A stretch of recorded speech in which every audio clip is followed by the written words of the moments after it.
What's up everybody, Ajax here, welcome to the channel and another episode of Ajax Thinks. In today's video, I'm going to explore the concept of grinding in video games. I'm going to briefly talk about why I think developers ask us to grind in their games, and why do we hate it and why do we love it. What are you waiting for? Flash the graphic and cue.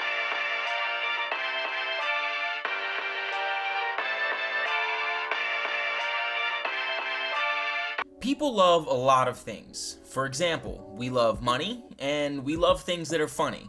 Now, you might be thinking to yourself, those words rhymed, either this guy's a freaking wordsmith, or that was just a one-off. To which I respond, people love a lot of things. For example, we love, hold on, no, I had something for this, hold on. People love a lot of things. For example, we love routines and new things. We also love irony, which is probably the best reason that we like our routines to be chock full of new things. We wake up in the morning, we grab our phones and check the same social media in the same routine-based way, but with each examination brings new content, but from the same people. Grinding in video games can be defined as performing repetitive tasks, usually for a gameplay advantage or loot, but in some cases for purely aesthetic or cosmetic benefits. I don't know about you, but that sounds a lot like a routine with a new thing at the end of it. Think about sports fans. They dress up in the same way, usually go to the same place, and watch the same players play the same game, but with new and exciting plays and highlights each week.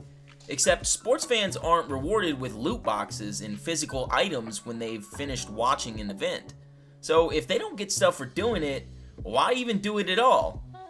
Well, in some sense, that's obvious. These routines allow us to feel a sense of nostalgia, a connection with the previous self, while the introduction of constantly new stimuli allows us to avoid building too much of a tolerance to it. I mean, can you imagine tailgating and watching the same scripted game over and over 162 times in a year? We want our things to be the same as what we're used to, what we've signed up for, but not exactly the same, because exactly the same is boring and is seen as lazy from a creative standpoint, at least after a little while. It makes sense. Routines serve as a tether to your identity, your way of thinking, of doing and experiencing things. Routines allow you to put forth minimal effort to complete a repetitive task, and our brains constantly crave efficiency. So why do developers ask us to grind in their games? I mean, really, how do they have the gall to ask me to work as a means for escaping work? Well, in a way, we kind of ask them to, by living our lives the way that we do in such habitual patterns. There are definitely some other reasons as well, both good-willed and malicious in intention, that developers will introduce or require grinding for the player. While these reasons can be elaborated on considerably by themselves, I don't want to waste any of our time, and I think that they can be summed up quite nicely. Capitalism. So why do players hate the grind? Well, there are obviously plenty of reasons why an individual player might hate to grind, but for the gaming community as a whole, let's talk about a few of these reasons. Some games offer grinds that are just bad, providing less of a sense of accomplishment accompanied by less immediate stimulation along the way.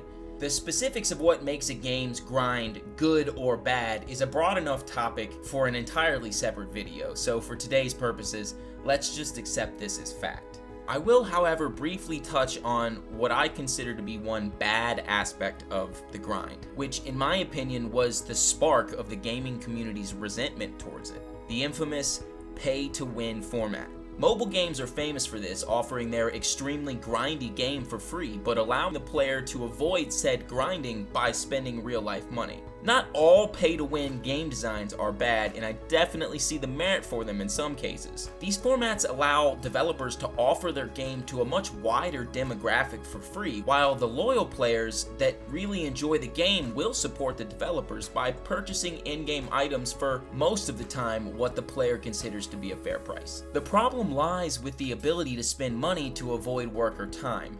And just to be clear, I'm not saying that if you spend money on a free-to-play game or any other game that you're part of the problem. I just want to make that perfectly clear. To each his own. I'm merely alluding to the trickle effect that this has on gamers' perceptions as a whole. One beautiful aspect of video games is that when we all begin one, it doesn't matter our age, our gender, our race, our social economic class, we all begin equal on the same footing. We all have to do the same amount of work as one another to achieve the same goal. This sense of unity is really cool amongst gamers. But when you allow things like one's social economic class to influence how far or how quickly they can progress in a video game, you rob the players of that unified community. That massive shift in fairness has left gamers with a sour taste for things associated with that pay-to-win concept, and unfortunately, grinding is one of them. When you allow a player to purchase an item that you would normally have to work quite hard for, or at least tediously for, that item loses its luster or appeal to your average gamer. For those that refuse, as well as those that simply cannot afford to spend money on in-game purchases, the amount of work required to obtain this item is still unchanged, leaving only a decreased desire for it, i.e., a cost-benefit analysis will quickly tell you that if it was barely worth it before, it's definitely not worth it now. Conversely, when you skip the process that makes that item desirable in the first place and obtain it with your real-life money, sure, you do feel that sense of satisfaction and pride, but it's short-lived and hollow because you can't look at it with that sense of nostalgia, remembering how hard you worked for it or how long you waited to obtain it. But let's talk about guilt for a second. Guilt from playing video games can stem from a plethora of places. Aside from the whole wasting your life stigmas that our society has placed around playing video games, I have an opinion on this matter, trust me, but that's for another day. One of the biggest sources of guilt from a player can stem from the time sink. Time is one of the most utilized aspects of grinding by game developers. If it's not literally just waiting for time to pass, it's time spent doing an activity or task. But this guilt from having spent the last 3 hours mowing down the same enemies over and over with nothing immediate to show for it can be a real deterrent for players to actually go out and grind. I think it's important to at least understand on a general level why we feel this guilt. And I think it has a lot to do with how we as humans perceive time. Vsauce has a phenomenal video called The Illusions of Time, in which he mentions that for a better part of recorded history, humans have perceived time in two ways: long short and short long. To elaborate on this, let me just give you a couple examples. When we're talking about long short time perception, it could be that slow day at work last week. In the moment, it felt like it took forever, dragging on and on, but a year from then, when you refer back to that day at work, it was nothing, devoid of stimuli, marked as insignificant and therefore disregarded. But in short, long time perception, that's more speaking to that weekend that your friends came into town and it flew by because everyone was having a great time. This short, long type of experience is much more impressionable on the long-term memory. When you look back a year from now at that weekend, there's a lot more to remember. But here is where it gets interesting. Since the invention of the television, a new way to experience time has arisen for us all. Short. With the introduction of visual media, people began to report experiencing time as short in the moment, having been consistently stimulated while, say, watching TV, but then later also referred to that time experienced as short again, as insignificant, like that slow day at work we mentioned. So from these descriptions, it's clear that most grinding would probably be experienced as long short. I'm sure that you can see how this could be related to guilt when time drags on and on when grinding, but then you have no fond memories later down the road either. But if we're ignoring the grinding aspects of video games and just looking at them as a whole, I think we can also agree that gaming in general, the fun part, the most active and stimulating part of it, the meat of the game, if you will, would be experienced as short. So one can see how both of these time perceptions leave you with very little in the end. I love the way Vsauce concluded his video. Bored, miss out, fall behind, feel time passing, lose track of time while experiencing only what your body can alone. You might not have the time of your life, but you'll have more time of your life. But let me circle back around to that point I made in the beginning of the video, our obsession with routines. One issue with routines lies with apathy, because that routine is linked to familiarity, and familiarity equals less deductive reasoning, i.e. the easiest way to do something. Our desire to avoid doing more work than necessary is hardly our fault though. This way of operating is quite literally ingrained within the core of our universe. And if you don't believe me, check out this really cool article on the Law of Cosmic Laziness. I'll put the link in the description. But before you go telling mom that Ajax says I can live in the basement forever because of science, I must point out that we are all conscious beings capable of making choices. A pencil has no choice but to fall to the earth when dropped, just like the earth has no choice but to fall towards the pencil. However, unlike us, the pencil cannot choose to construct an aerodynamic metal bucket with a bomb strapped to the back to blast away from Earth whenever he so chooses. Humans can choose the hard way to do something, like build a plane, and for a multitude of reasons. Long-term efficiency, pride, reverence, stubbornness. Most games will introduce a degree of adaptability to their grinds to keep the player on their feet. And while this is overall a great thing for games, I will speak from personal experience here.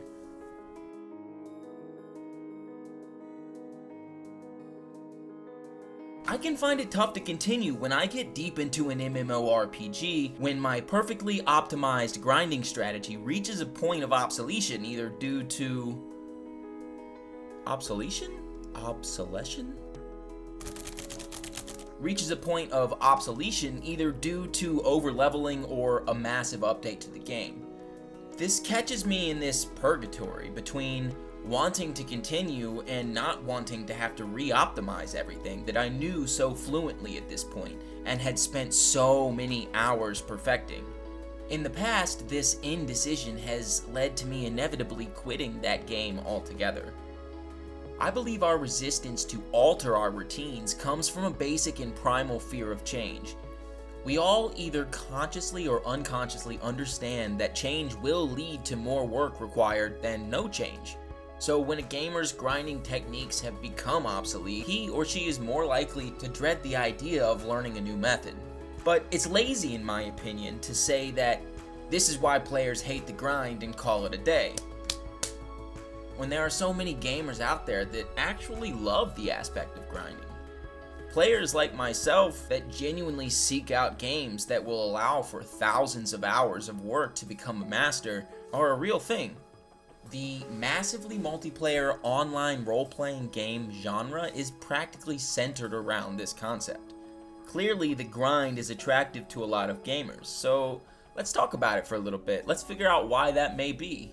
An article on NPR.org called The Habitual Brain, How Routine Action and Thought Are the Structure of Life, posits, a habit-free existence would be a robotic existence. It would be one in which nothing could be taken for granted. But if nothing could be taken for granted, you can't get started on anything. How could you talk if you couldn't take your own fluency, that is to say, your own habitual mastery of words, meanings, and ways of talking for granted? How could you read the newspaper? Imagine that you had to think about and decide where to put your feet in the morning. Without habits, nothing recognizable as a human or even animal form of life would be possible. To have a mind like ours, you need habits like ours. Our brains are wired to reward us when we receive something that we desire. It releases a neurotransmitter called dopamine, and this chemical makes us feel good for a lot of reasons, but the most important one for us today is when we accomplish goals. Sure, we're talking about video games here, so of course there are dopamine spikes being hurled at you at every turn. But accomplishing that long-term goal and being able to feel that sense of pride is the dopamine hit that keeps hitting. Although life isn't always as structured and as fair as a video game, usually when we work hard for something, the item or the concept itself is not the source of stimulation. More so the pride behind having done what was necessary to obtain it, or the sought-after reverence. The real-life grind, so to speak, is worth the reward. I just want to look at a real-life example real quick. My wife loves to do these paint-by-numbers activities. They take a lot of time. Sure, she could easily just purchase the very same photo and frame it and hang it on the wall like she does.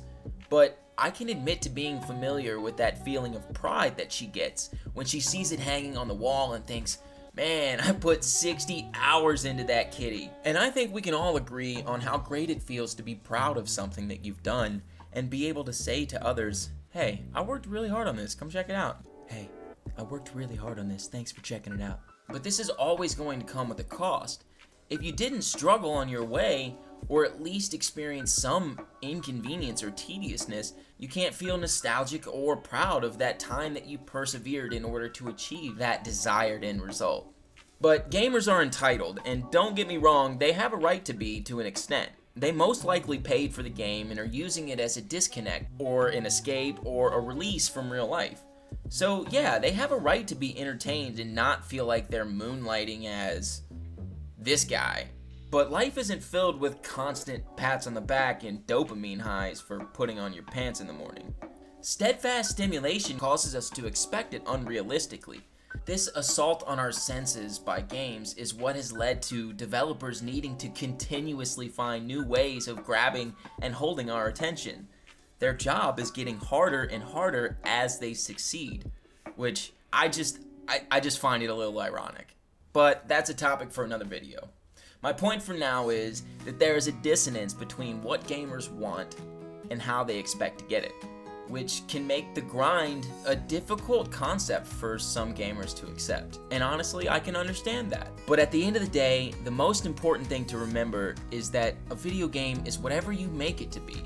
No one says you have to play a game correctly or even finish it to get the full value out of its price. So let's all be sure to find some time for ourselves to game however we want, guilt-free. That's it for now. Ajax out.